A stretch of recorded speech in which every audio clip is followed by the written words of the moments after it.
ਜਸ TV ਦੇਖ ਰਹੇ ਤੁਸੀਂ। मैं KP ਸਿੰਘ ਅੱਜ ਦਾ ਮੁੱਦਾ ਵਿੱਚ ਤੁਹਾਡਾ ਸਭ ਦਾ ਸਵਾਗਤ ਕਰਦਾ ਹਾਂ। ਅਮਰਤਪਾਲ ਸਿੰਘ ਇੱਕ ਉਹ ਨਾਮ ਜਿਸ ਤੇ ਪੰਜਾਬ ਤੋਂ ਲੈ ਕੇ ਦੁਨੀਆ ਭਰ ਵਿੱਚ ਵਸਦੇ ਸਿੱਖ ਭਾਈਚਾਰਾ, ਪੰਜਾਬੀ ਭਾਈਚਾਰਾ ਹਰ ਜਗ੍ਹਾ ਬਹਿਸ ਛਿੜੀ ਹੋਈ ਹੈ। ਇਹ ਬਹਿਸ ਦਾ ਮਤਲਬ ਹੈ ਕੀ ਹੈ? ਇਸ ਬਹਿਸ ਵਿੱਚੋਂ ਕਿਸੇ ਨੂੰ ਕੁਝ ਸਮਝ ਆ ਰਿਹਾ ਕਿ ਨਹੀਂ ਆ ਰਿਹਾ ਜਾਂ ਰੌਲਾ ਪੈ ਰਿਹਾ, ਉਸ ਨੂੰ ਸਮਝਣ ਦੀ ਕੋਸ਼ਿਸ਼ ਕਰਨੀ ਚਾਹੀਦੀ। ਅਮਰਤਪਾਲ ਸਿੰਘ ਦੁਬਈ ਤੋਂ ਭਾਰਤ ਕਿਉਂ ਆਇਆ, ਕਦੋਂ ਆਇਆ, ਵਾਰਿਸ ਪੰਜਾਬ ਦੀ ਸੰਸਥਾ ਕੀ ਹੈ, ਉਹਦਾ ਕੰਮ ਕੀ ਹੈਗਾ, ਦਸਤਾਰਬੰਦੀ ਪਿੰਡ ਰੋਡੇ ਕਿਉਂ ਹੋਈ, ਪਿੰਡ ਰੋਡੇ ਦੀ ਹਿਸਟਰੀ ਕਿਹਨੂੰ ਪਤਾ, ਪਿੰਡ ਰੋਡੇ ਵਿੱਚ ਹੀ ਇਹ ਸਮਾਗਮ ਕਿਉਂ ਹੋਇਆ, ਜਥੇਬੰਦੀ ਦੀ ਪਹਿਲੀ ਵਰ੍ਹੇਗੰਢ ਦਾ ਮਤਲਬ ਹੈ ਕੀ ਹੈ, ਦਸਤਾਰਬੰਦੀ ਤੋਂ ਬਾਅਦ ਕੁਝ ਬੁੱਧੀਜੀਵੀ ਵਰਗ ਹੈ ਉਹ ਅਮਰਤਪਾਲ ਸਿੰਘ ਤੋਂ ਔਖੇ ਕਿਉਂ ਹੋ ਗਏ, ਭਾਰਤੀ ਜਨਤਾ ਪਾਰਟੀ ਸਣੇ ਕਈ ਤਰ੍ਹਾਂ ਭੜਕ ਕਿਉਂ ਗਈਆਂ। ਸਾਰੇ ਸਵਾਲ ਹੋਣੇ ਚਾਹੀਦੇ ਆ ਤੇ ਵੱਡਾ ਸਵਾਲ ਇਹੀ ਪੁੱਛਾਂਗੇ, ਕਿਸ ਦਾ ਬੰਦਾ ਅਮਰਤਪਾਲ ਸਿੰਘ? ਪਹਿਲਾਂ ਤੇ ਇੱਥੇ ਸਾਰੇ ਹੀ ਬੰਦੇ ਜਿੰਨੇ ਆਏ ਤੁਹਾਨੂੰ ਸਾਰਿਆਂ ਨੂੰ ਪ੍ਰਤਾਖਿਆ ਵੀ ਅਸੀਂ ਗੁਲਾਮ ਆ। ਜੇ ਕੋ ਅਜੇ ਵੀ ਆਪਣੇ ਆਪ ਨੂੰ ਆਜ਼ਾਦ ਸਮਝਦਾ ਹੈ ਤੇ ਮੈਂ ਬੇਨਤੀ ਕਰੂੰਗਾ ਵੀ ਉਹਦੇ ਮੂੰਹ ਤੇ ਪਾਣੀ ਦੇ ਛਿੱਟੇ ਮਾਰੋ, ਮਾੜੇ ਜਿਹੇ ਉਹਨੂੰ ਹੋਸ਼ ਆਵੇ, ਕਿਉਂਕਿ ਸਾਡੇ ਤੇ ਜਿਹੜੀ ਗੁਲਾਮੀ ਹੈ ਉਹ ਹੁਣ ਸਿਰ ਤੋਂ ਪਾਣੀ ਵੀ ਲੰਘ ਗਿਆ।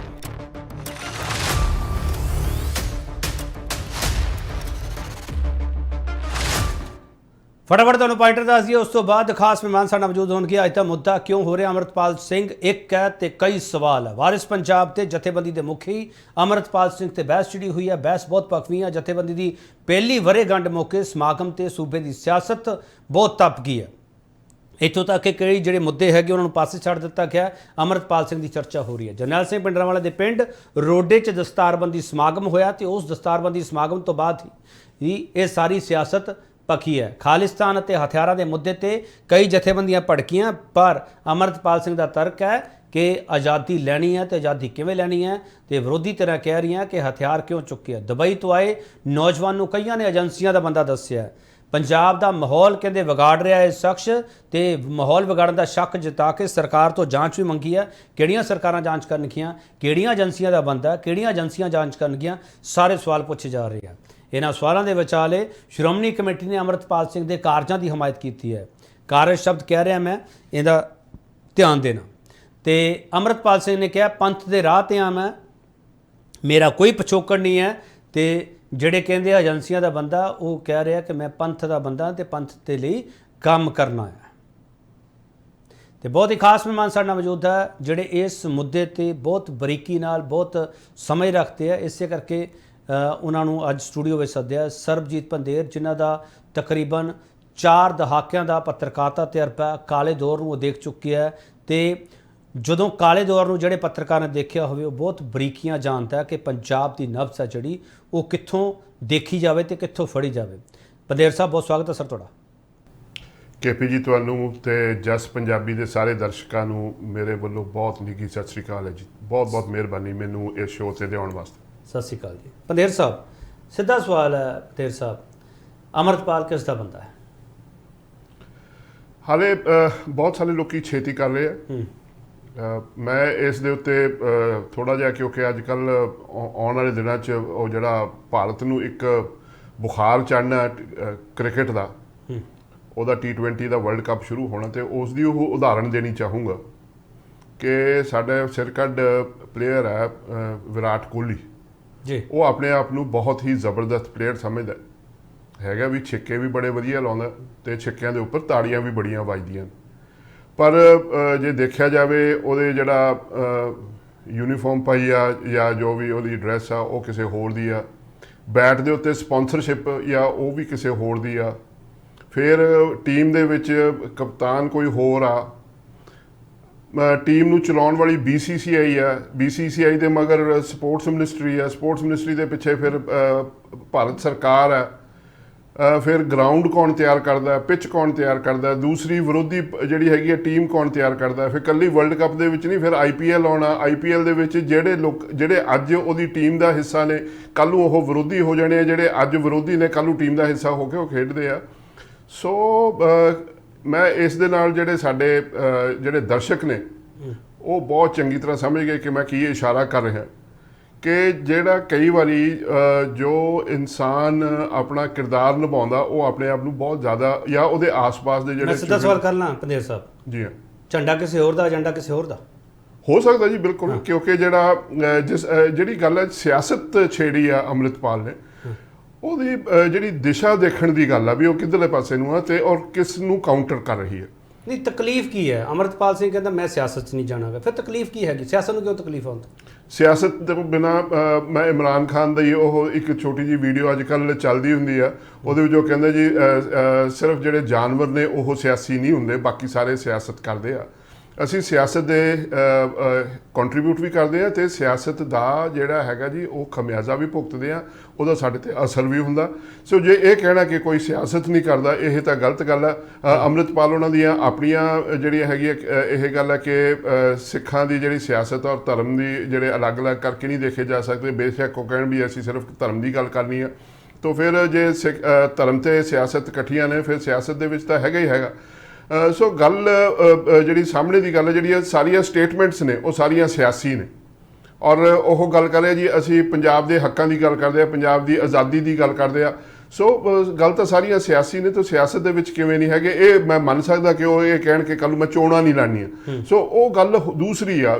ਜਿਹੜੀਆਂ ਚੋਣਾਂ ਨੇ ਉਹ ਸਿਆਸਤ ਦਾ ਇੱਕ ਛੋਟਾ ਜਿਹਾ ਹਿੱਸਾ ਵਾ, ਪਰ ਜ਼ਰੂਰੀ ਨਹੀਂ ਹੈ। ਸਿਆਸਤ ਤਾਂ ਬਹੁਤ ਹੈ। ਸਿਆਸਤ ਦਾ ਦਿਸ਼ਾ ਕੀ ਹੈ?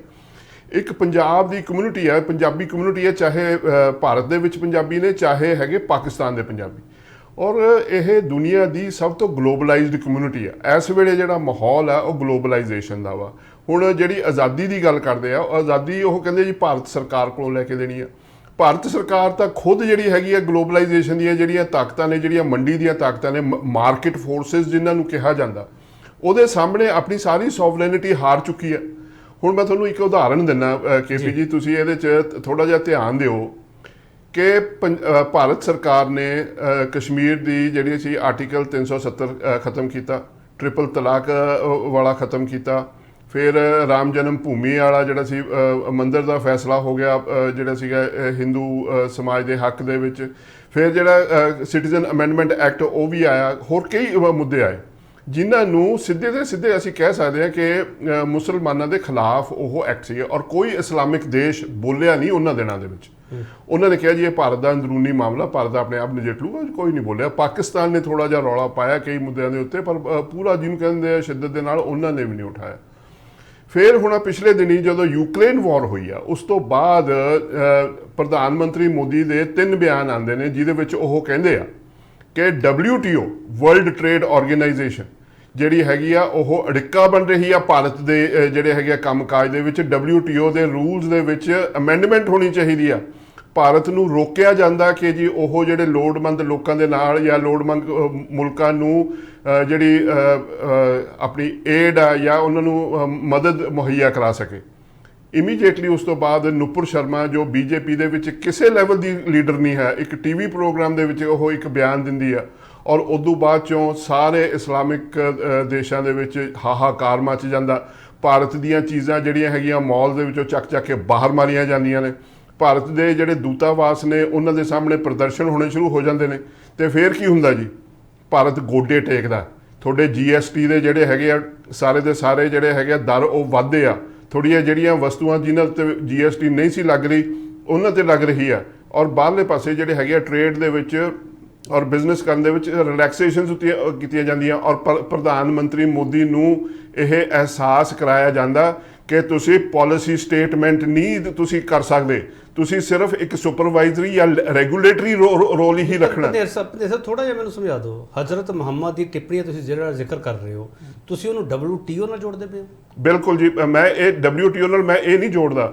ਮੈਂ ਇਹ ਕਹਿ ਰਿਹਾ ਜੀ ਕਿ ਇੱਕ ਨੂਪੁਰ ਸ਼ਰਮਾ ਦੀ ਇੱਕ ਜਿਹੜੀ BJP ਦੀ ਕੋਈ ਉਹਦਾ ਲੈਣਾ ਦੇਣਾ ਨਹੀਂ ਹੈ, ਕਿਉਂਕਿ ਉਹਨੇ WTO ਦਾ ਜਿਹੜਾ ਪ੍ਰਧਾਨ ਮੰਤਰੀ ਮੋਦੀ ਨੇ WTO ਦੇ ਖਿਲਾਫ ਜਦੋਂ ਬਿਆਨ ਦਿੱਤਾ, ਉਦੋਂ ਬਾਅਦ ਚ ਨੂਪੁਰ ਸ਼ਰਮਾ ਦਾ ਬਿਆਨ ਆਉਂਦਾ ਵਾ ਇਹ, ਔਰ ਉਸ ਦਾ ਜਿਹੜਾ ਰਿਐਕਸ਼ਨ ਹੈ ਵੀ ਹਾਂਜੀ ਤੁਸੀਂ ਆਹ ਕੀਤਾ, ਤੇ ਭਾਰਤ ਨੂੰ ਜਗ੍ਹਾ ਦਿਖਾਉਣ ਵਾਸਤੇ ਵੀ ਤੁਸੀਂ ਤੁਹਾਡਾ ਜਿਹੜੀ ਭਾਰਤ ਦੀ ਸਰਕਾਰ ਆ ਉਹਦੀ ਪ੍ਰਭੂ ਸੱਤਾ ਬਿਲਕੁਲ ਖਤਮ ਹੋ ਚੁੱਕੀ ਆ, ਔਰ ਬਈ ਅਸੀਂ ਤੁਹਾਨੂੰ ਕਿਸ ਤਰ੍ਹਾਂ ਤੰਗ ਕਰ ਸਕਦੀ ਹੈ, ਜਿਹੜੀਆਂ ਮਾਰਕੀਟ ਫੋਰਸਿਸ ਨੇ ਤੁਹਾਨੂੰ ਕਿਸ ਤਰ੍ਹਾਂ ਤੁਹਾਡੇ ਗੋਡੇ ਟਿਕਾਉਂਦੀਆਂ। ਮੈਂ ਤਾਂ ਇਹ ਦੱਸਣਾ ਚਾਹੁੰਦਾ ਵਾਂ, ਇਹ ਹਜ਼ਰਤ ਮੁਹੰਮਦ ਦਾ ਤੇ WTO ਦੇ ਨਾਲ ਰਿਲੇਸ਼ਨਸ਼ਿਪ ਨਹੀਂ ਹੈ, ਇਹ ਜਿਹੜੀਆਂ WTO ਦੀਆਂ ਜਾਂ ਮਾਰਕੀਟ ਫੋਰਸਿਸ ਹੈ ਉਹਨਾਂ ਦੀ ਤਾਕਤ ਦੱਸ ਰਿਹਾ ਕਿ ਜਿਹੜਾ ਭਾਰਤ ਦੇ ਵਿੱਚ ਆਪਣੇ ਆਪ ਨੂੰ ਬਹੁਤ ਹੀ ਸਟਰੋਂਗ ਲੀਡਰ ਕਹਿ ਰਿਹਾ, ਔਰ ਸਾਰੀ ਦੁਨੀਆ ਤਸਲੀਮ ਕਰ ਰਹੀ ਹੈ ਕਿ ਇਹ ਬਹੁਤ ਦੇਰ ਬਾਅਦ ਇੱਕ ਸਟਰੋਂਗ ਲੀਡਰ ਆਇਆ। ਉਹਦੇ ਨਾਲ WTO ਨੇ ਕੀਤਾ ਕੀ?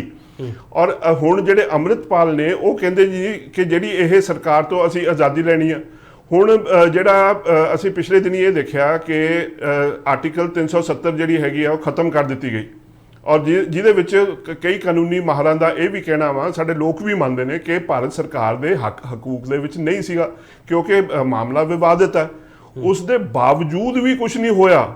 ਔਰ UNO ਦੇ ਜਿਹੜੇ ਹੈਗੇ ਆ ਜੀ, ਹੁਣ ਆਪਣੇ 6 ਫॉर ਜਸਟਿਸ ਨੇ ਪਿੱਛੇ ਜੇ ਰੈਫਰੈਂਡਮ ਦੀ ਗੱਲ ਕੀਤੀ ਆ, UNO ਦੇ ਰੈਜ਼ੋਲੂਸ਼ਨਸ ਨੇ ਜਿਹੜੇ ਹੈਗੇ ਕਿ ਕਸ਼ਮੀਰ ਦਾ ਪਲੇਬਿਸਾਈਡ ਹੋਏਗਾ, ਉਹ ਕੁਝ ਨਹੀਂ ਹੋਇਆ, ਉੱਥੇ ਸਪੋਰਟ ਨਹੀਂ ਮਿਲੀ। ਹੁਣ ਜਿਹੜੀ ਹੈਗੀ ਆ, ਹੁਣ ਜਿਹੜੀ ਮੈਂ ਇਹ ਗੱਲ ਕਰਨੀ ਚਾਹੁੰਦਾ ਕਿ ਜਦੋਂ ਭਾਰਤ ਸਰਕਾਰ ਜਿਹੜੀ ਹੈਗੀ ਆ, ਗਵਰਨਮੈਂਟ ਆਫ ਇੰਡੀਆ ਦੀ ਆਪਣੀ ਸੋਵਰੈਨਿਟੀ ਜਿਹੜੀ ਹੈਗੀ ਆ ਉਹ ਅੰਡਰਮਾਈਨ ਹੋ ਚੁੱਕੀ ਆ। ਉਹ ਕੱਲੀ ਭਾਰਤ ਸਰਕਾਰ ਨਹੀਂ, ਦੁਨੀਆ ਦੀਆਂ ਸਾਰੀਆਂ ਜਿਹੜੀਆਂ ਸਰਕਾਰਾਂ ਨੇ ਉਹ ਅੰਡਰਮਾਈਨ ਹੋ ਚੁੱਕੀਆਂ ਨੇ। ਉਹਨਾਂ ਕੋਲੋਂ ਤੁਸੀਂ ਕੀ ਲੈ ਸਕਦੇ ਹੋ? ਜੇ ਤਾਂ ਤੁਹਾਡੀ ਜਿਹੜਾ ਹੁਣ ਜੇ ਆਜ਼ਾਦੀ ਲੈਣੀ ਆ ਤਾਂ ਮੰਡੀ ਦੀਆਂ ਤਾਕਤਾਂ, WTO ਵਰਗੀਆਂ ਤਾਕਤਾਂ ਦੇ ਨਾਲ ਲੜਨਾ ਪੈਣਾ। ਔਰ ਉਹ ਸੰਘਰਸ਼ ਜਿਹੜਾ ਸੀਗਾ ਜੀ, ਉਹ ਸਾਡੇ ਕਿਸਾਨਾਂ ਨੇ ਵਿੱਢਿਆ ਸੀ। ਠੀਕ ਹੈ ਪੰਦੇਰ ਸਾਹਿਬ, ਜਿਹੜੀ ਗੱਲ ਤੁਸੀਂ ਕਹਿ ਰਹੇ ਹੋ ਕਿ ਮਾਰਕੀਟ ਫੋਰਸਸ ਹੈ, ਮੰਡੀ ਦੀਆਂ ਤਾਕਤਾਂ, ਉਹਨਾਂ ਤੋਂ ਆਜ਼ਾਦੀ ਲੈਣੀ ਪੈਣੀ ਹੈ, ਤੇ ਇਸ ਮੁੱਦੇ ਨੂੰ ਕਿੱਥੇ ਜਾ ਕੇ ਜੋੜਿਆ ਜਾਊਗਾ? ਇਸ ਮੁੱਦੇ ਜ਼ਰੀਏ ਕੋਈ ਫਾਇਦਾ ਤਾਂ ਨਹੀਂ ਚੁੱਕਣਾ ਚਾਹ ਰਿਹਾਗਾ।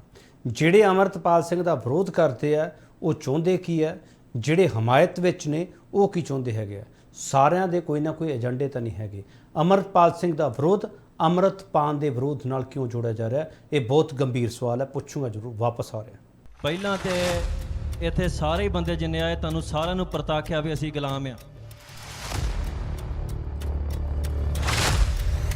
ਜੇ ਕੋਈ ਅਜੇ ਵੀ ਆਪਣੇ ਆਪ ਨੂੰ ਆਜ਼ਾਦ ਸਮਝਦਾ ਹੈ ਤੇ ਮੈਂ ਬੇਨਤੀ ਕਰੂੰਗਾ ਕਿ ਉਹਦੇ ਮੂੰਹ ਤੇ ਪਾਣੀ ਦੇ ਛਿੱਟੇ ਮਾਰੋ, ਮਾੜੇ ਜਿਹੇ ਨੂੰ ਹੋਸ਼ ਆਵੇ, ਕਿਉਂਕਿ ਸਾਡੇ ਤੇ ਜਿਹੜੀ ਗੁਲਾਮੀ ਹੈ ਉਹ ਹੁਣ ਸਿਰ ਤੋਂ ਪਾਣੀ ਵੀ ਲੰਘ ਗਿਆ।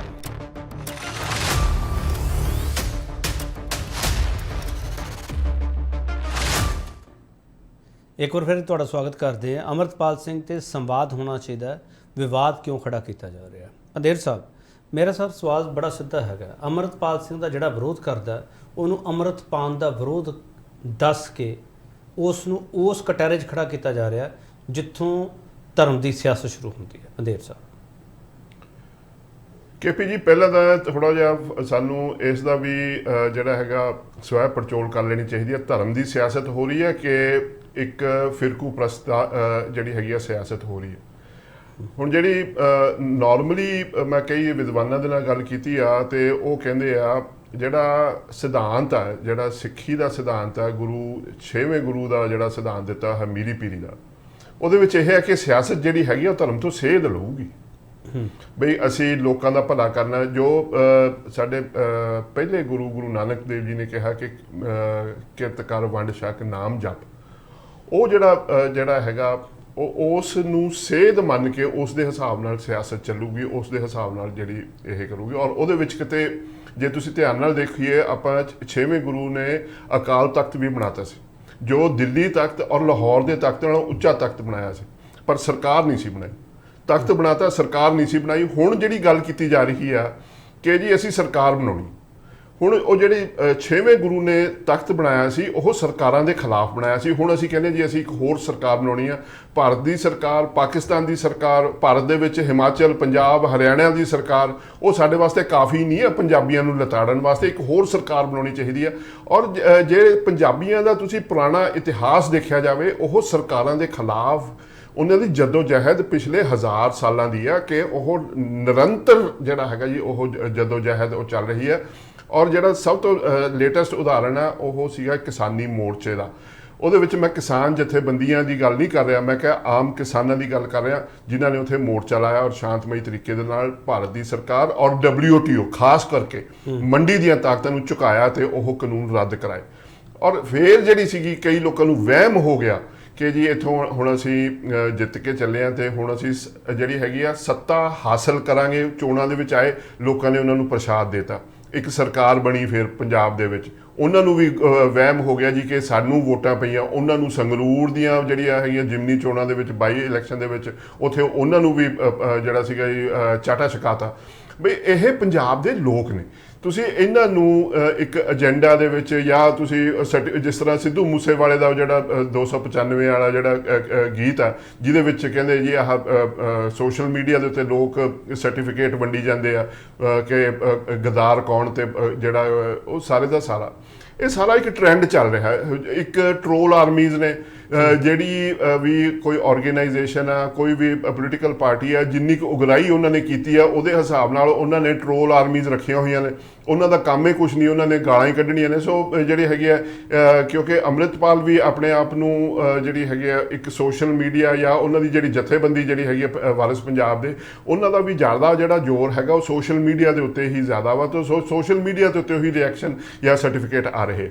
ਪਰ ਫਿਰ ਗੱਲ ਆਉਂਦੀ ਹੈ ਕਿ ਜਿਹੜੀ ਆਪਾਂ ਪਹਿਲਾਂ ਸੈਕਸ਼ਨ 'ਚ ਗੱਲ ਕਰ ਰਹੇ ਸੀ ਕਿ ਜੀ ਇਹ ਹੋ ਕਿਉਂ ਰਿਹਾ, ਇਹ ਸਾਰੇ ਦਾ ਸਾਰਾ ਹੋਇਆ ਕੀ, ਸਿਆਸਤ ਦੇ ਵਿੱਚ ਹੋਇਆ ਕੀ।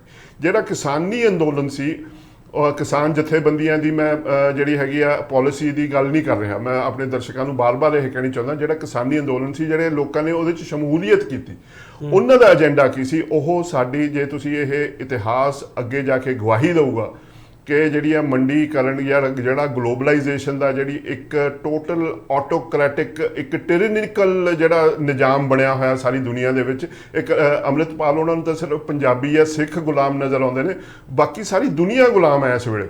ਕੋਵਿਡ ਦੇ ਦੌਰਾਨ ਅਸੀਂ ਦੇਖ ਲਿਆ ਵੀ ਸਾਰੀ ਦੁਨੀਆ ਇਸ ਵੇਲੇ ਜਿਹੜੀਆਂ ਮੰਡੀ ਦੀਆਂ ਤਾਕਤਾਂ ਦੇ ਸਾਹਮਣੇ ਗੁਲਾਮ ਹੋ ਚੁੱਕੀ ਹੈ ਤੇ ਗੋਡੇ ਟੇਕ ਚੁੱਕੀ ਹੈ।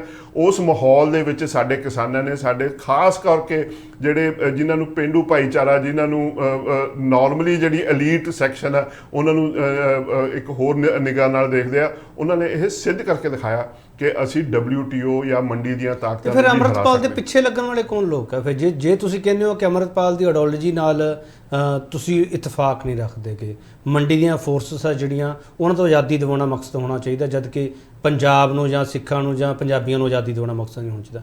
ਉਹਦੀ ਤਕਲੀਫ ਕੀ ਹੈ? ਅੰਮ੍ਰਿਤਪਾਲ ਕੀ ਇਹੋ ਜਿਹੀ ਗੱਲ ਕਰਦਾ ਪਿਆ? ਅੰਮ੍ਰਿਤਪਾਲ ਖਾਲਿਸਤਾਨ ਦੀ ਗੱਲ ਕਰਦਾ, ਉਹ ਤਕਲੀਫ ਹੈ?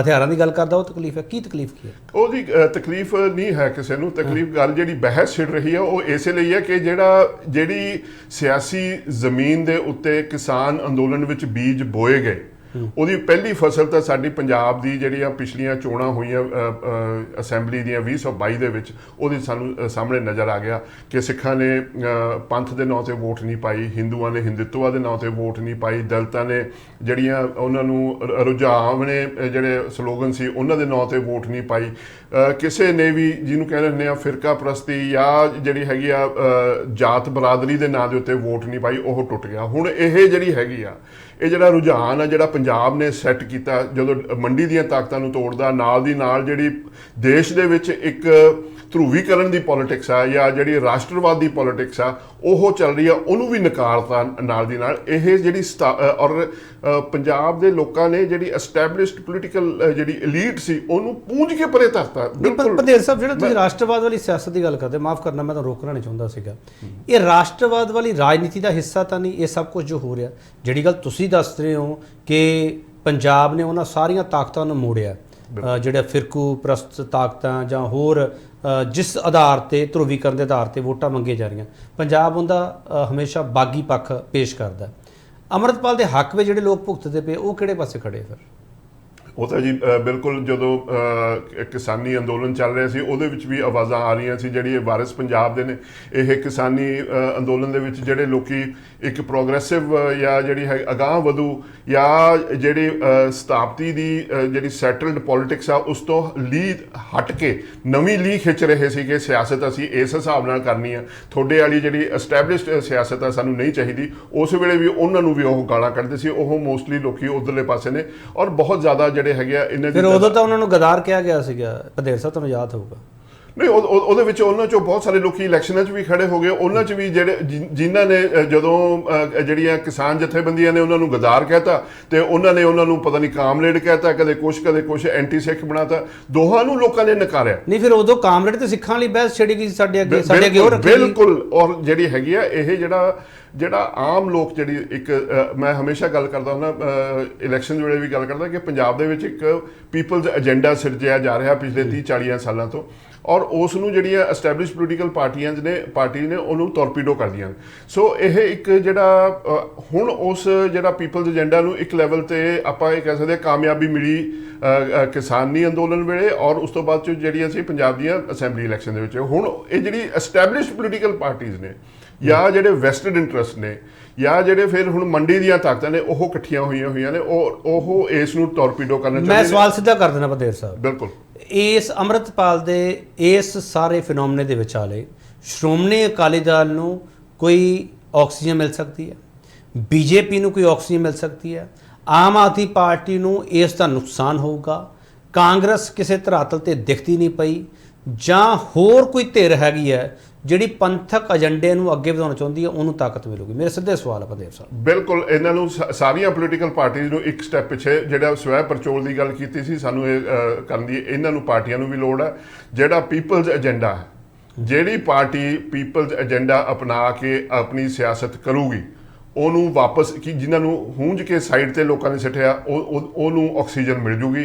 ਜਿਹੜੇ ਲੋਕੀ ਇਸ ਦੇ ਵਿੱਚ ਗੰਦਲ ਪਾਉਣਗੇ, ਜਿਹੜਾ ਐਮਰਜੈਂਸੀ ਤੋਂ ਬਾਅਦ ਜਿਵੇਂ ਪੰਜਾਬ ਦੇ ਵਿੱਚ ਹੋਇਆ ਸੀ ਕਿ ਜੇ ਤੁਸੀਂ ਇਹ ਵੀ ਯਾਦ ਰੱਖੋ KP ਜੀ, ਜਦੋਂ ਐਮਰਜੈਂਸੀ ਹੋਈ ਪੰਜਾਬ ਵਾਹਦ ਇੱਕ ਸਟੇਟ ਸੀਗਾ ਜਿਹਨੇ ਕਾਮਯਾਬੀ ਦੇ ਨਾਲ ਇੱਕ ਅੰਦੋਲਨ ਚਲਾਇਆ। ਬੇਸ਼ੱਕ ਉਹਦੇ 'ਚ ਜਿਹੜਾ ਸੀਗਾ ਉਹਦਾ ਕ੍ਰੈਡਿਟ ਜਿਹੜਾ ਸੀ ਉਹ ਸ਼੍ਰੋਮਣੀ ਅਕਾਲੀ ਦਲ ਨੂੰ ਜਾ ਰਿਹਾ ਸੀ, ਪਰ ਚਲਾਇਆ ਪੰਜਾਬ ਦੇ ਲੋਕਾਂ ਨੇ ਸੀ। ਉਹਦਾ ਖਮਿਆਜ਼ਾ ਭੁਗਤਣਾ ਪਿਆ। ਉਸ ਤੋਂ ਬਾਅਦ ਜੋ ਇੱਕ ਬਹੁਤ ਖਤਰਨਾਕ ਕਿਸਮ ਦੀ ਪੰਜਾਬ ਦੀ ਪੋਲਿਟਿਕਸ ਖੇਡੀ ਗਈ, ਉਹਨੂੰ ਦੁਹਰਾਉਣ ਦੀ ਕੋਸ਼ਿਸ਼ ਕੀਤੀ ਜਾ ਰਹੀ ਹੈ ਇਸ ਵੇਲੇ ਵੀ ਕਿ ਕਿਸੇ ਨਾ ਕਿਸੇ ਲੈਵਲ ਦੇ ਉੱਤੇ ਇਮੋਟਿਵ ਇਸ਼ੂ ਕੀਤੇ ਜਾਣ, ਜਦੋਂ ਲੋਕ ਜਿਹੜੇ ਹੈਗੇ ਜੀ ਉਹ ਬਿਲਕੁਲ ਜਿਹੜੇ ਹੈਗੇ ਸਰਵਾਈਵਲ ਇਸ਼ੂਜ਼ ਨੂੰ ਲੈ ਕੇ, ਬਈ ਅਸੀਂ ਜਿਹੜੀ ਪਹਿਲਾਂ ਦੀਪ ਸਿੱਧੂ ਵੀ ਗੱਲ ਕਰਦੇ ਸੀ, ਹੋਂਦ ਦੀ ਗੱਲ ਕਰਦੇ ਆ ਲੋਕ, ਉਸ ਹੋਂਦ ਦੀ ਰੋਟੀ ਕੱਪੜਾ ਮਕਾਨ ਦੀ ਵੀ ਅਸੀਂ ਇਹ ਖੜਨਾ ਕਿਵੇਂ ਆ? ਸਾਡੇ ਜਿਹੜੀ ਹੈਗੀ ਆ ਸੋਵਰੈਨਿਟੀ, ਸਾਡਾ ਖੁਦ ਮੁਖਤਿਆਰੀ ਜਿਹੜੀ ਲੋਕਾਂ ਦੀ ਆਪਣੀ ਹੈ। ਜਦੋਂ ਹੁਣ ਤੁਹਾਨੂੰ ਇਹ ਦੱਸਿਆ ਜਾਂਦਾ, ਤੁਸੀਂ ਇਹ ਦੇਖੋ ਕਿਸ ਲੈਵਲ ਦੇ ਉੱਤੇ ਲੋਕਾਂ ਨੂੰ ਬੰਬਾਰਡ ਕੀਤਾ ਜਾਂਦਾ ਕਿ ਤੁਹਾਨੂੰ ਇਹ ਵੀ ਨਹੀਂ ਖਾਣਾ ਪੀਣਾ, ਤੁਹਾਡਾ ਕਿਹੜਾ ਪਹਿਰਾਵਾ, ਉਹ ਡਿਕਟੇਟ ਕੀਤਾ ਜਾ ਰਿਹਾ। ਔਰ ਉਹਦੇ ਮਗਰ ਫਿਰ ਮੰਡੀ ਦੀਆਂ ਤਾਕਤਾਂ ਨੇ, ਔਰ ਉਹ ਧਰਮ ਨੂੰ ਜਾਤ ਜਿਹੜੀ ਬਰਾਦਰੀ ਸਾਡੀ ਜਿਹੜੀਆਂ ਆਪਸ ਵਿਖਰੇਵੇਂ ਆ ਉਹਨੂੰ ਵਰਤ ਕੇ ਆਪਣਾ ਪ੍ਰੋਫਿਟ ਵਧਾ ਰਹੀਆਂ ਨੇ। ਪਰ ਇਹ ਜਿਹੜਾ ਸਾਡਾ ਕਿਸਾਨੀ ਅੰਦੋਲਨ ਸੀ ਉਹ ਉਸ ਨੂੰ ਨਕਾਰ ਰਿਹਾ ਸੀ। ਸੋ ਉਸ ਨੂੰ ਜਿਹੜੀ ਹੈਗੀ ਆ ਉਸ ਨੂੰ ਤੋੜਿਆ ਜਾਵੇ। ਜਿਹੜਾ ਪੀਪਲਜ਼ ਏਜੰਡਾ ਤੋੜਨ ਦੀ ਜਿਹੜੀ ਸਾਰੀ ਦੀ ਸਾਰੀ ਇਹ ਕਵਾਇਤ ਹੈ ਉਹ ਪੂਰੀ ਦੇ ਪੂਰੀ ਹੈ। ਪਰ ਪੰਜਾਬ ਦੇ ਲੋਕਾਂ ਨੇ ਜਿਹੜੀਆਂ, ਮੈਂ ਫੇਰ ਗੱਲ ਕਰ ਰਿਹਾ, ਅਸੈਂਬਲੀ ਦੀ ਇਲੈਕਸ਼ਨ 'ਚ ਦੱਸਦਾ ਸੀ ਕਿ ਅਸੀਂ ਇਸ ਸਿਆਸਤ ਦਾ ਹਿੱਸਾ ਨਹੀਂ ਜੇ ਬਣਨਾ। ਹੁਣ ਪੋਲੀਟੀਕਲ ਪਾਰਟੀਆਂ ਨੂੰ ਉਹਨਾਂ ਦੇ ਉੱਪਰ ਇਹ ਲਾਜ਼ਮ ਹੋ ਜਾਂਦਾ ਜੇ ਤਾਂ ਪੀਪਲਜ਼ ਏਜੰਡਾ ਉਹ ਅਪਣਾਉਣਗੇ ਔਰ ਉਹਦੇ ਹਿਸਾਬ ਦੇ ਨਾਲ ਆਪਣੀ ਜਿਹੜੀ ਪੁਰਾਣੀ ਸਿਆਸਤ ਆ ਉਹਨੂੰ ਛੱਡ ਕੇ ਆਪਣੀ ਨਵੀਂ ਸਿਆਸਤ ਸਿਰਜਣਗੇ, ਉਹਨਾਂ ਨੂੰ ਤਾਂ ਲੋਕ ਸਮਰਥਨ ਕਰਨਗੇ। ਜੇ ਤੁਸੀਂ ਉਸ ਪੀਪਲ ਏਜੰਡਾ ਨੂੰ ਟੋਰਪੀਡੋ ਕਰਨਗੇ ਜਾਂ ਕੋਈ ਆਹ ਜਿਹੜੀ ਗੰਧੜੀ ਕਿਸਮ ਦੀ ਰਾਜਨੀਤੀ ਖੇਡੀ ਜਾਊਗੀ, ਉਹਨਾਂ ਨੂੰ ਉਹ ਹਾਸ਼ੀਏ ਤੇ ਰਹਿਣਗੇ। ਚਲੋ ਇੱਕ ਹੋਰ ਛੋਟਾ ਵਕਫਾ ਲਊਂਗਾ, ਵਕਫੇ ਤੋਂ ਵਾਪਸ ਆਵਾਂਗੇ। ਬਹੁਤ ਵੱਡੇ ਸਵਾਲ ਪੰਦੇਰ ਸਾਹਿਬ ਹਰਾਂ ਨੇ ਚੱਕਦੇ ਹੈ। ਬਿਟਵੀਨ ਦੀ ਲਾਈਨਸ ਸਾਨੂੰ ਸਮਝਣ ਦੀ ਜ਼ਰੂਰਤ ਹੈ ਕਿ ਹੈ ਸੰਜੀਦਗੀ ਨਾਲ ਇਸ ਮੁੱਦੇ ਤੇ ਵਿਚਾਰ ਕਰਨ ਦੀ ਜ਼ਰੂਰਤ ਹੈ ਕਿ ਹੈ ਇਸ ਮੁੱਦੇ ਤੇ ਬਹੁਤ ਬਹਿਸਾਂ ਹੋ ਰਹੀਆਂ, ਰੋਲਾ ਰੱਪਾ ਬਹੁਤ ਪੈ ਰਿਹਾ। ਜ਼ਮੀਨ ਤੇ ਕੀ ਹੈਗਾ, ਪਿੰਡ ਰੋਡੇ ਕਿਉਂ ਹੋਇਆ, ਸਭ ਕੁਝ ਇਹ ਸਵਾਲ ਹੀ ਹੈ। ਵਾਪਸ ਆ ਰਿਹਾ। ਪਹਿਲਾਂ ਤੇ ਇੱਥੇ ਸਾਰੇ ਹੀ ਬੰਦੇ ਜਿੰਨੇ ਆਏ ਤੁਹਾਨੂੰ ਸਾਰਿਆਂ ਨੂੰ ਪ੍ਰਤਾਖਿਆ ਵੀ ਅਸੀਂ ਗੁਲਾਮ ਆ। ਜੇ ਕੋਈ ਅਜੇ ਵੀ ਆਪਣੇ ਆਪ ਨੂੰ ਆਜ਼ਾਦ ਸਮਝਦਾ ਹੈ ਤੇ ਮੈਂ ਬੇਨਤੀ ਕਰੂੰਗਾ ਕਿ ਉਹਦੇ ਮੂੰਹ ਤੇ ਪਾਣੀ ਦੇ ਛਿੱਟੇ ਮਾਰੋ, ਮਾੜੇ ਜਿਹੇ ਉਹਨੂੰ ਹੋਸ਼ ਆਵੇ, ਕਿਉਂਕਿ ਸਾਡੇ ਤੇ ਜਿਹੜੀ ਗੁਲਾਮੀ ਹੈ ਉਹ ਹੁਣ ਸਿਰ ਤੋਂ ਪਾਣੀ ਵੀ ਲੰਘ ਗਿਆ।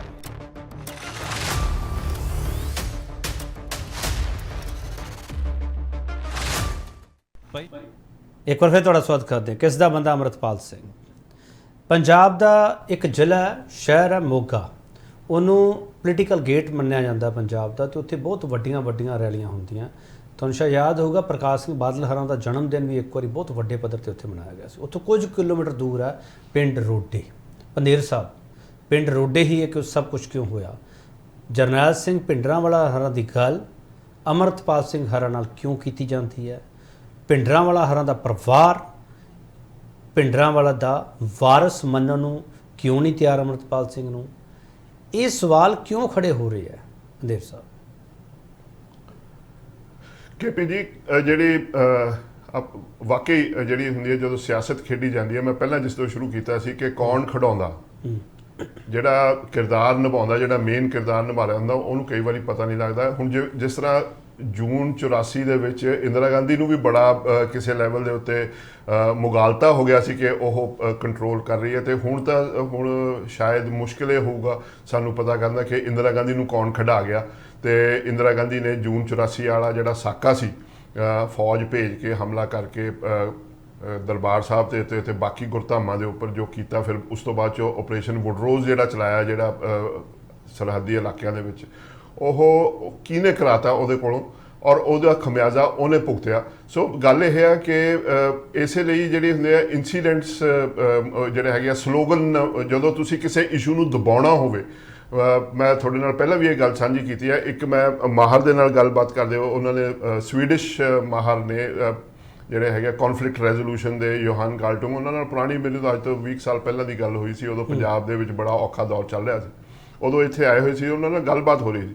ਉਹਨਾਂ ਨੇ ਹਰ ਇੱਕ ਦੇ ਉੱਤੇ ਉਹ ਕਹਿੰਦੇ ਜੀ ਕੋਈ ਵੀ ਜਿਹੜੀ ਕੌਨਫਲਿਕਟ ਸਿਚੁਏਸ਼ਨ ਹੁੰਦੀ ਆ ਉਹਦਾ ਇੱਕ ਸਲੋਗਨ ਹੁੰਦਾ, ਫਿਰ ਡਿਮਾਂਡ ਹੁੰਦੀ ਆ, ਫਿਰ ਇਸ਼ੂ ਹੁੰਦਾ। ਸੋ ਜੇ ਉਹ ਕਹਿੰਦੇ ਜੀ ਜਿਹੜਾ ਸਲੋਗਨ ਹੁੰਦਾ ਉਹਨੂੰ ਇਗਨੋਰ ਕਰਨਾ ਹੁੰਦਾ, ਡਿਮਾਂਡ ਜਿਹੜੀ ਹੁੰਦੀ ਆ ਨੈਗੋਸ਼ੀਏਟ ਕਰਨੀ ਹੁੰਦੀ, ਜਿਹੜਾ ਇਸ਼ੂ ਆ ਉਹ ਸੈਟਲ ਕਰਨਾ ਹੁੰਦਾ। ਹੁਣ ਅਸੀਂ ਗੱਲ ਰਹਿ ਜਾਂਦੀ ਹੈ ਜਦੋਂ ਵੀ ਕੌਨਫਲਿਕਟ ਰੈਜ਼ੋਲੂਸ਼ਨ, ਕੋਈ ਵੀ ਕੌਨਫਲਿਕਟ ਸਿਚੁਏਸ਼ਨ ਪੈਦਾ ਹੁੰਦੀ ਹੈ, ਹੁਣ ਵੀ ਜਿਹੜੀ ਕੌਨਫਲਿਕਟ ਵਾਲੇ ਪਾਸੇ ਨੂੰ ਵਧਾਇਆ ਜਾ ਰਿਹਾ ਪੰਜਾਬ ਨੂੰ, ਉਹਦੇ ਵਿੱਚ ਜਿਹੜਾ ਸਲੋਗਨ ਨੇ ਉਹਨਾਂ ਦੇ ਉੱਤੇ ਹੀ ਰੌਲਾ ਪਿਆ ਰਿਹਾ ਬਈ ਅੰਮ੍ਰਿਤਪਾਲ ਰੋਡੇ ਕਿਉਂ ਪਹੁੰਚ ਗਏ ਜੀ, ਉਹਨੇ ਪਹੁੰਚ ਗਏ ਜੀ, ਰੋਡੇ ਪਹੁੰਚ ਗਏ ਜੀ, ਉੱਥੇ ਜਾ ਕੇ ਜਿਹੜੀ ਸਪੀਚ ਦਿੱਤੀ ਆ, ਜੇ ਉਹ ਛੱਡ ਕੇ ਜੀ ਮੋਹਾਲੀ ਸਪੀਚ ਦਿੱਤੀ ਹੁੰਦੀ ਕੀ ਫਰਕ ਪਿਆ ਹੁੰਦਾ। ਜਾਂ ਜਿਹੜੀ ਹੈਗੀ ਆ ਜਿਹੜਾ ਭਗਵੰਤ ਮਾਨ, ਉਹਨਾਂ ਨੇ ਆਪਣੀ ਸਹੁੰ ਜਿਹੜੀ ਹੈਗੀ ਜੀ ਖਟਕੜ ਕਲਾਂ ਜਾ ਕੇ ਚੱਕੀ ਸ਼ਹੀਦ ਭਗਤ ਸਿੰਘ ਦੇ ਪਿੰਡ ਜਾ ਕੇ, ਪਰ ਸੰਗਰੂਰ ਤਾਂ ਫਿਰ ਹਾਰ ਹੀ ਗਏ ਨਾ। ਤੇ ਉਹ ਜਿਹੜੀ ਹੈਗੀ ਹੈ, ਜਦੋਂ ਤੁਸੀਂ ਸਿਰਫ ਆਈਕਨ ਬਿਲਡਿੰਗ ਕਰਦੇ ਹੋ ਤੇ ਇਸ਼ੂਜ਼ ਦੇ ਉੱਤੇ ਗੱਲ ਨਹੀਂ ਕਰਦੇ।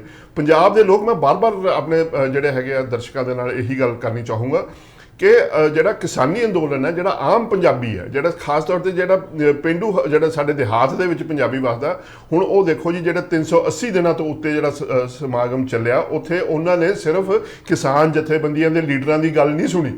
ਉੱਥੇ ਸਟੇਜ ਚੱਲਦੀ ਸੀ ਕੋਈ 10-10 12-12 ਕਈ ਵਾਰੀ 14-14 ਘੰਟੇ, ਜਿਹਦੇ ਵਿੱਚ ਬਹੁਤ ਸਾਰੀ ਡਾਈਵਰਸ ਓਪੀਨੀਅਨ ਲੋਕਾਂ ਨੂੰ ਮਿਲੀ। ਤੁਸੀਂ ਇਹ ਕਹਿਣਾ ਚਾਹ ਰਹੇ ਹੋ ਕਿ ਪੰਜਾਬ ਨੂੰ ਸਲੋਗਨ ਵਿੱਚ ਉਲਝਾਇਆ ਜਾ ਰਿਹਾ, ਡਿਮਾਂਡ ਤੇ ਇਸ਼ੂ ਨੂੰ ਪਾਸੇ ਕੀਤਾ?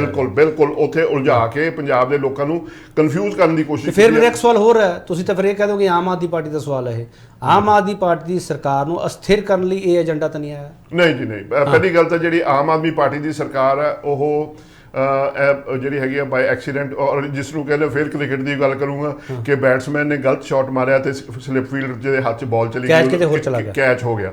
ਸੋ ਉੱਥੇ ਕੋਈ ਵੀ ਖੜਾ ਹੁੰਦਾ ਆਮ ਆਦਮੀ ਪਾਰਟੀ ਦੀ ਜਗ੍ਹਾ ਤੇ, ਉਹਨਾਂ ਨੂੰ ਉਹ ਸਰਕਾਰ। ਤੇ ਫਿਰ ਆਮ ਆਦਮੀ ਪਾਰਟੀ ਦੇ ਜਿਹੜੇ ਜਾਣਕਾਰ ਆ ਜਾਂ ਆਮ ਆਦਮੀ ਪਾਰਟੀ ਦੇ ਸਪੋਰਟਰ, ਉਹ ਕਹਿੰਦੇ ਆ ਆਮ ਆਦਮੀ ਪਾਰਟੀ ਨੂੰ ਜਾਣ ਬੁੱਝ ਕੇ ਪੰਥਕ ਏਜੰਡੇ ਵਿੱਚ ਟਰੈਪ ਕਰਨ ਦੀ ਕੋਸ਼ਿਸ਼ ਹੈ, ਉਸ ਏਜੰਡੇ ਨੂੰ ਪਾਸੇ ਕਰ ਦਈਏ।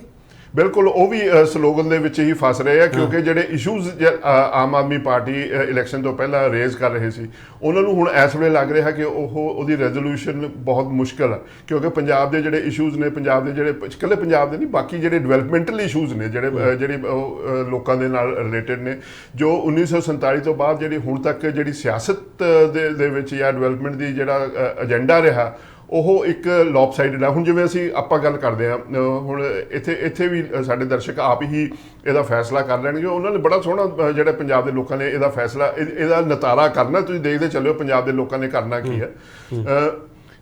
ਜਿਹੜੀ ਜਿਸ ਤਰ੍ਹਾਂ ਹੁਣ ਅੰਮ੍ਰਿਤਪਾਲ ਹੋਣੀ ਗੱਲ ਕਰਦੇ ਨੇ ਕਿ ਜੀ ਸਿੱਖਾਂ ਦੇ ਧਰਮ ਨੂੰ ਖਤਰਾ ਵਾ ਪੰਜਾਬ ਦੇ ਵਿੱਚ, ਜਿੱਥੇ ਬਹੁਤ ਗਿਣਤੀ 'ਚ, ਉਸੇ ਤਰ੍ਹਾਂ RSS ਜਾਂ ਜਿਹੜੇ ਹੈਗੇ ਆ ਹਿੰਦੂਤਵਾ ਦੀਆਂ ਜਿਹੜੀਆਂ ਫੋਰਸਿਸ ਨੇ, ਉਹ ਕਹਿੰਦੇ ਜੀ ਸਾਨੂੰ ਜਿਹੜਾ ਹੈਗਾ ਭਾਰਤ ਦੇ ਵਿੱਚ ਹਿੰਦੂ ਧਰਮ ਨੂੰ ਖਤਰਾ ਵਾ। ਸੋ ਇੱਕ ਲੈਵਲ ਦੇ ਉੱਤੇ ਤੁਹਾਨੂੰ ਨਜ਼ਰ ਆਉਂਦੀ ਹੈ।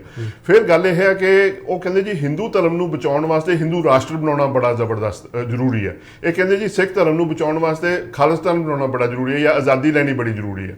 ਸੋ ਹੁਣ ਗੱਲ ਕੀ ਹੋਈ ਹੈ ਕਿ ਜਿਹੜੀ ਪਾਰਟੀ ਨੂੰ ਇਹ ਕੀਤਾ ਸੀਗਾ ਜੀ ਕਿ ਜੀ ਉਹ ਹਿੰਦੂ ਰਾਸ਼ਟਰ ਵਾਲੇ ਪਾਸੇ ਜਾਊਗੀ, ਉਹਨੇ ਹਿੰਦੂ ਰਾਸ਼ਟਰ ਵਾਲਾ ਕੰਮ ਤਾਂ ਕੋਈ ਕੀਤਾ ਹੀ ਨਹੀਂ। ਉਹਨੇ ਤਾਂ ਜੀ ਜਿਹੜਾ ਇੱਕ ਬਹੁਤ ਲੈਵਲ ਦੇ ਉੱਤੇ ਇੱਕ ਵੱਡਾ ਸਰਮਾਏਦਾਰ, ਜਿਹੜੇ ਵੱਡੇ ਸਰਮਾਏਦਾਰ ਸੀ, ਉਹਨਾਂ ਦੀਆਂ ਜੇਬਾਂ ਭਰੀਆਂ ਨੇ।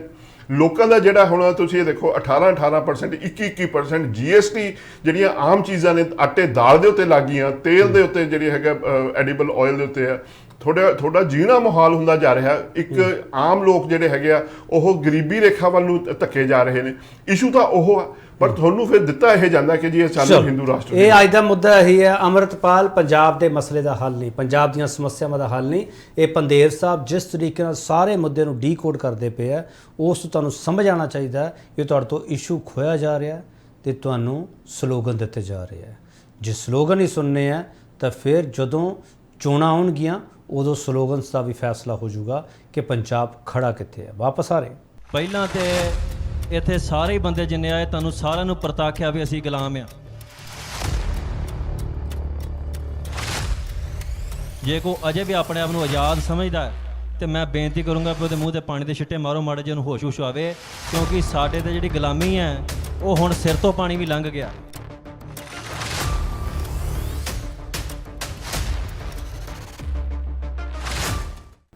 ਇੱਕ ਵਾਰ ਫਿਰ ਤੁਹਾਡਾ ਸਵਾਗਤ ਕਰਦੇ ਹਾਂ। ਪੰਧੇਰ ਸਾਹਿਬ ਆਖਰੀ ਹਿੱਸੇ ਵਿੱਚ ਸਾਡੇ ਨਾਲ ਹੈ। ਪੰਧੇਰ ਸਾਹਿਬ, ਇੱਕ ਮੇਰਾ ਸਵਾਲ ਹੈ, ਬੜਾ ਅਜੀਬ ਲੱਗੂਗਾ ਤੁਹਾਨੂੰ ਵੈਸੇ।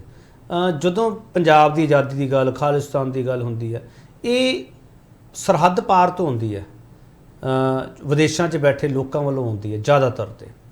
ਤੇ ਪੰਧੇਰ ਸਾਹਿਬ, ਜਦੋਂ ਇਹ ਨੌਜਵਾਨ ਦੁਬਈ ਤੋਂ ਆ ਕੇ ਗੱਲ ਕਰਦਾ, ਫਿਰ ਇੱਕ ਵਾਰ ਉਹ ਫਲਸਫਾ, ਇੱਕ ਵਾਰ ਫਿਰ ਉਹ ਫਿਨੋਮਨਾ ਪੰਜਾਬ ਦੇ ਵਿੱਚ ਫਿੱਟ ਕੀਤਾ ਜਾ ਰਿਹਾ, ਜਿਹੜੇ ਬਾਹਰ ਬੈਠੇ ਉਹਨਾਂ ਨੂੰ ਬੜੀ ਚਿੰਤਾ। ਪੰਧੇਰ ਸਾਹਿਬ, ਬਿਲਕੁਲ ਚਿੰਤਾ ਹੋਣੀ ਵੀ ਚਾਹੀਦੀ ਹੈ, ਕਿਉਂਕਿ ਜਦੋਂ ਵੀ ਕੋਈ ਗੱਲ ਜਿਹੜਾ ਤਿੱਖਾ ਸਲੋਗਨ ਦਿੱਤਾ ਜਾਂਦਾ ਨਾ, ਉਹਦੇ ਨਾਲ 1970 ਦੇ ਆਖਰੀ ਸਾਲਾਂ ਤੋਂ ਲੈ ਕੇ 1990 ਦੇ ਜਿਹੜੇ ਵਿਚਕਾਰਲੇ ਵੀ, ਤੁਸੀਂ 1978 ਤੋਂ ਲੈ ਕੇ 1994 95 ਤੱਕ ਜਿਹੜਾ ਸਾਡੇ 2 ਦਹਾਕੇ ਲੰਘੇ ਆ, ਉਹਨਾਂ ਦਾ ਯਾਦਾਂ ਕਈ ਲੋਕਾਂ ਕੋਲੇ, KP ਜੀ ਤੁਹਾਡੇ ਨੂੰ ਵੀ ਯਾਦ ਹੋਣੀਆਂ। ਅਸੀਂ ਤਾਂ ਆਪਣੇ ਉੱਪਰੋਂ ਦੀ ਹੰਡਾਈਆਂ ਨੇ, ਉੱਪਰੋਂ ਦੀ ਲੰਘੀ ਆ ਸਾਰੀ ਦੀ ਸਾਰੀ।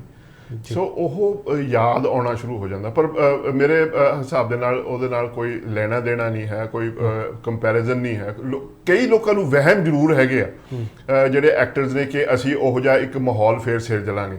ਹੁਣ ਉਹਦੇ ਵਿੱਚ ਇੱਕ ਬੁਨਿਆਦੀ ਫਰਕ ਹੈ ਜਿਹੜਾ ਉਸ ਵੇਲੇ ਵੀ ਜਿਹੜਾ ਮੋਰਚਾ ਅਕਾਲੀ ਦਲ ਨੇ ਔਰ ਖੱਬੇ ਪਾਰਟੀਆਂ ਨੇ, ਈਵਨ ਜਿਹੜੀ ਸੀ BJP ਨੇ ਰਲ ਕੇ ਮੋਰਚਾ ਲਾਇਆ ਸੀ ਕਪੂਰੀ ਦੇ ਵਿੱਚ, ਉਹਦੇ ਵਿੱਚ ਵੀ ਜਿਹੜਾ ਮੋਰਚਾ ਸੀ ਉਹਦੇ ਵਿੱਚ ਕੀ ਉਹਦਾ ਜਿਹੜਾ ਬੇਸਿਕ ਇਸ਼ੂ ਕੀ ਸੀਗਾ ਕਿ ਜਿਹੜੇ ਰਿਸੋਰਸਿਸ ਨੇ, ਸੰਸਾਧਨ ਨੇ, ਸਾਨੂੰ ਹੋਰ ਸੰਸਾਧਨ ਚਾਹੀਦੇ ਨੇ ਤਾਂ ਕਿ ਅਸੀਂ ਆਪਣੀ ਪੈਦਾਵਾਰ ਵਧਾਈਏ, ਤਾਂ ਸਾਡੀ ਆਮਦਨੀ ਵਧੇ।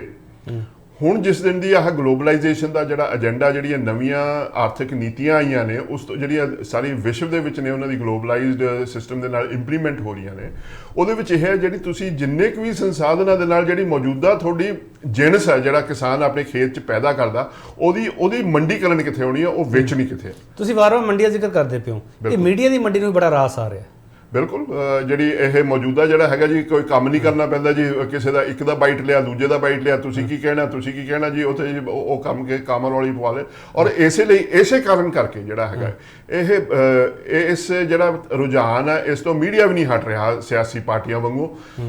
ਇਸੇ ਲਈ ਭਾਰਤ ਦਾ ਜਿਹੜਾ ਮੀਡੀਆ ਦੇ ਉੱਤੇ ਲੋਕਾਂ ਦਾ ਵੀ ਵਿਸ਼ਵਾਸ ਹਟ ਗਿਆ, ਔਰ ਲੋਕਾਂ ਦਾ ਜਿਹੜਾ ਹੁਣ ਇਸ ਵੇਲੇ ਜ਼ਿਆਦਾ ਵਿਸ਼ਵਾਸ ਹੈ ਸੋਸ਼ਲ ਮੀਡੀਆ ਦੇ ਉੱਤੇ, ਔਰ ਬਹੁਤ ਸਾਰੀਆਂ ਜਿਹੜੀਆਂ ਚੈਨਲ ਜਿਹੜੀਆਂ ਭਾਰਤ ਤੋਂ ਬਾਹਰ ਚੱਲਦੀਆਂ ਨੇ, ਜਿਸ ਤਰ੍ਹਾਂ ਜਸ ਪੰਜਾਬੀ ਹੈ, ਉਸ ਜੀ ਉਹਨਾਂ ਦੇ ਉੱਤੇ ਜ਼ਿਆਦਾ ਵਿਸ਼ਵਾਸ ਆ, ਉਹਨਾਂ ਦੇ ਉੱਤੇ ਵੀ ਕੀ ਚੀਜ਼ ਆਈ ਹੈ ਉਹ ਦੇਖਣਾ ਚਾਹੁੰਦੇ ਨੇ। ਸੋ ਇਸ ਲਈ ਜਿਹੜੀ ਇਹ ਸਾਰੀ ਦੀ ਸਾਰੀ ਗੱਲ, ਮੈਂ ਇੱਕ KP ਜੀ ਇਹਦੇ 'ਚ ਗੱਲ ਕਰਨੀ ਚਾਹੁੰਦਾ। ਬਾਰ-ਬਾਰ ਆਪਾਂ ਦਿਖਾਇਆ ਕਿ ਜਿਹੜੇ ਅੰਮ੍ਰਿਤਪਾਲ ਹੋਣੀ ਕਹਿੰਦੇ ਵੀ ਅਸੀਂ ਗੁਲਾਮ ਹੈ, ਬਿਲਕੁਲ ਮੈਂ ਉਹਨਾਂ ਨਾਲ ਇਸ ਗੱਲ ਦੇ ਉੱਤੇ ਮੈਂ ਪੂਰਾ ਐਗਰੀ ਕਰਦਾ। ਪਰ ਮੈਂ ਇਹ ਨਹੀਂ, ਇਸ ਗੱਲ ਦੇ ਉੱਤੇ ਥੋੜ੍ਹਾ ਜਿਹਾ ਫਰਕ ਹੈ ਕਿ ਇਕੱਲੇ ਸਿੱਖ ਗੁਲਾਮ ਨੇ ਜਾਂ ਇਕੱਲੇ ਪੰਜਾਬੀ ਗੁਲਾਮ ਨੇ, ਸਾਰੀ ਦੁਨੀਆ ਹੈਗੀ ਆ। ਔਰ ਜੋ ਇਸ ਵੇਲੇ ਗੁਲਾਮੀ ਦੀ ਜਿਹੜੀ ਜ਼ਿੰਦਗੀ ਆ, ਉਹ ਸਾਰੀ ਦੁਨੀਆ ਦੇ ਉੱਤੇ ਆ। ਤੁਹਾਨੂੰ ਅਫਰੀਕਾ ਦੇ ਵਿੱਚ ਨਹੀਂ ਪਤਾ ਕਿਸ ਲੈਵਲ ਦੇ ਉੱਤੇ ਜਿਹੜਾ ਹੈਗਾ, ਜੇ ਪ੍ਰਧਾਨ ਮੰਤਰੀ ਨਰਿੰਦਰ ਮੋਦੀ ਵਰਗਾ ਇਨਸਾਨ ਇਹ ਕਹਿ ਸਕਦਾ ਕਿ ਅਫਰੀਕਾ ਦੇ ਵਿੱਚ ਔਰ ਲੈਟਨ ਅਮਰੀਕਾ ਦੇ ਵਿੱਚ ਭਾਰਤ ਆਪਣੀ ਜਿਹੜੀ ਹੈਗੀ ਆ ਮਦਦ ਨਹੀਂ ਪਹੁੰਚਾ ਸਕਦਾ WTO ਕਰਕੇ, ਫਿਰ ਤੁਸੀਂ ਆਪਣੇ ਆਪ ਸਮਝ ਸਕਦੇ ਹੋ ਉੱਥੇ ਕੀ ਹਾਲਾਤ ਹੋਣੇ ਆ। ਸੋ ਇਹ ਦੇਖਣ ਵਾਲੀਆਂ ਚੀਜ਼ਾਂ ਨੇ। ਅਸੀਂ ਵੀ ਗੁਲਾਮੀ ਜਿਹੜੀ ਹੈਗੀ ਹੈ, ਜਿਹੜੀ 1947 ਤੋਂ ਪਹਿਲਾਂ ਜਿਹੜੀ ਸੀਗਾ, ਉਸ ਵੇਲੇ ਵੀ ਇੱਕ ਗਲੋਬਲਾਈਜ਼ਡ ਇਕੋਨਮੀ ਸੀ। ਅਸੀਂ ਅੰਗਰੇਜ਼ਾਂ ਨੂੰ ਨਹੀਂ ਸੀ ਭੇਜਿਆ, ਉਸ ਵੇਲੇ ਇੱਕ ਗਲੋਬਲਾਈਜ਼ਡ ਇਕੋਨਮੀ ਤੋਂ ਖਹਿੜਾ ਛੁਡਾਇਆ ਸੀ।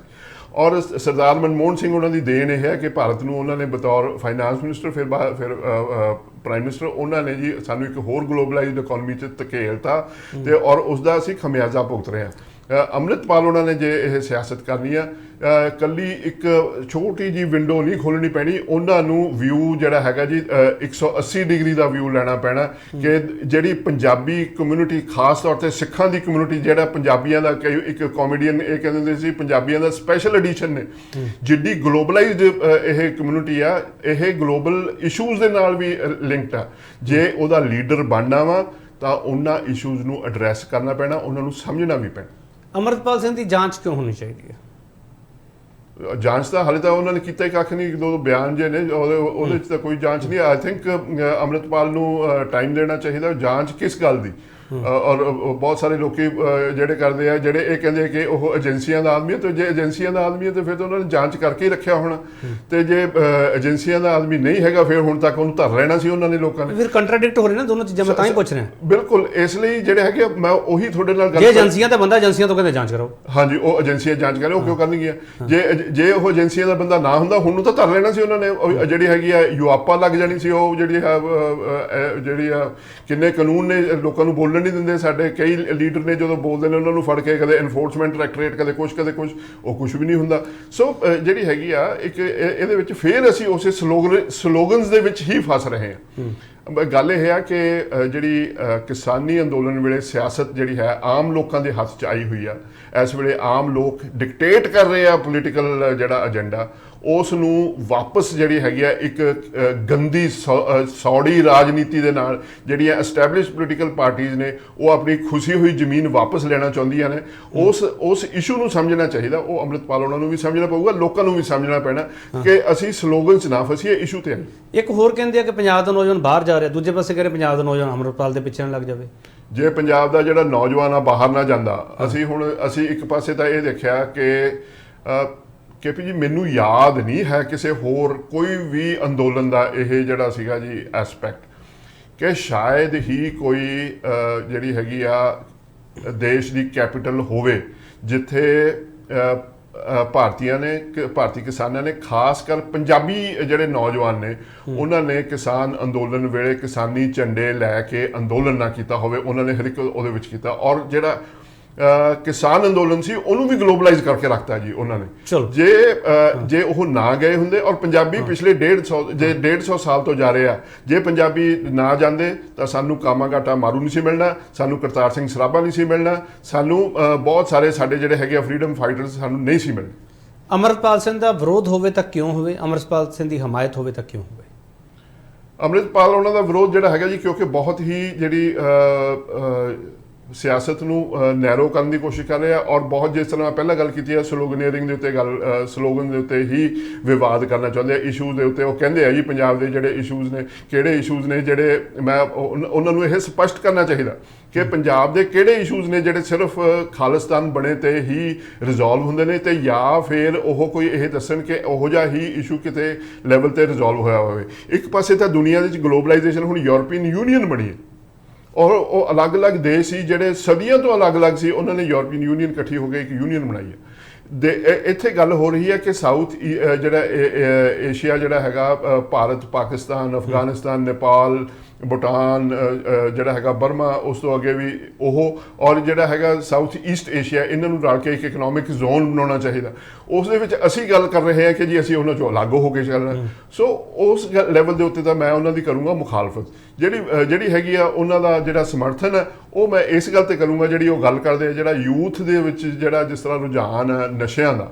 ਔਰ ਇੱਕ ਮੈਂ ਇਹ ਗੱਲ ਕਰਦਾ, ਉਹਨਾਂ ਦੀ ਇੱਕ ਗੱਲ 'ਚੋਂ ਝਲਕ ਇਹ ਵੀ ਆਉਂਦੀ ਆ ਕਿ ਪੰਜਾਬ ਦੇ ਯੂਥ ਦੇ ਵਿੱਚ ਇੱਕ ਨਿਰਾਸ਼ਤਾ ਹੈਗੀ ਆ, ਜਿਹੜੀ ਉਹ ਨਿਰਾਸ਼ਤਾ ਨੂੰ ਤੋੜਨਾ ਚਾਹੁੰਦੇ ਆ, ਔਰ ਉਸ ਨੂੰ ਲੈ ਕੇ ਕਿੱਧਰ ਜਾਣਾ ਚਾਹੁੰਦੇ ਨੇ ਉਹ ਕਲੀਅਰ ਨਹੀਂ ਹੈਗੇ। ਪਰ ਉਹ ਜਿਹੜਾ ਇੰਟੈਂਸ਼ਨ ਜਿਹੜੀ ਹੈਗੀ ਹੈ ਕਿ ਪੰਜਾਬ ਦੇ, ਉਹਨੂੰ ਅੰਡਰਸਟੈਂਡ ਕਰਨਾ ਕਿ ਪੰਜਾਬ ਦਾ ਯੂਥ ਇੱਕ ਨਿਰਾਸ਼ ਹੋਇਆ ਹੈ, ਔਰ ਉਹ ਇੱਕ ਡਿਪਰੈਸ਼ਨ ਦੇ ਵਿੱਚ ਪੰਜਾਬ ਹੈਗਾ, ਉਹਦੇ ਵਿੱਚ ਉਸ ਡਿਪਰੈਸ਼ਨ 'ਚੋਂ ਉਭਾਰਨ ਦੀ ਕੋਸ਼ਿਸ਼ ਹੈ, ਚਾਹੇ ਧਰਮ ਦਾ ਰਸਤਾ ਲੈਣ, ਚਾਹੇ ਹੋਰ ਉਹਨਾਂ ਦਾ ਤਰੀਕਾ ਹੈਗਾ। ਕੁਰੀਤੀਆਂ ਨੇ ਜਿਹੜੀਆਂ ਬੇਇਨਸਾਫੀਆਂ ਹੁੰਦੀਆਂ ਨੇ, ਜਾਂ ਜਿਹੜੇ ਨਸ਼ੇਵਾਦ ਵਾਲੇ ਪਾਸੇ ਆ, ਉਹਨਾਂ ਤੋਂ ਉਹ ਇੱਕ ਅਵੇਅਰਨੈਸ ਕਰਨਾ ਚਾਹੁੰਦੇ, ਉਹਦੇ 'ਤੇ ਬਿਲਕੁਲ ਉਹਨਾਂ ਦੀ ਸਪੋਰਟ ਕਰਨੀ ਬਣਦੀ ਹੈ ਜੀ। ਚਲੋ, ਬਹੁਤ ਧੰਨਵਾਦ ਪੰਧੇਰ ਸਾਹਿਬ, ਤੁਸੀਂ ਵਕਤ ਕੱਢਿਆ। ਇਹ ਸਨ ਸਰਬਜੀਤ ਪੰਧੇਰ, ਜਿਨ੍ਹਾਂ ਨੇ ਇਹਨਾਂ ਮੁੱਦਿਆਂ ਨੂੰ ਬਹੁਤ ਨੇੜਿਓਂ ਦੇਖਿਆ, ਪੰਜਾਬ ਨੂੰ ਉਹਨਾਂ ਦੁਖਾਂਤਾਂ ਵਿੱਚੋਂ ਨਿਕਲਦਿਆਂ ਦੇਖਿਆ। ਇਸ ਕਰਕੇ ਇਹਨਾਂ ਤੋਂ ਪਹਿਲਾ ਟੇਕ ਅਸੀਂ ਲੈ ਚੁੱਕੇ ਹਾਂ।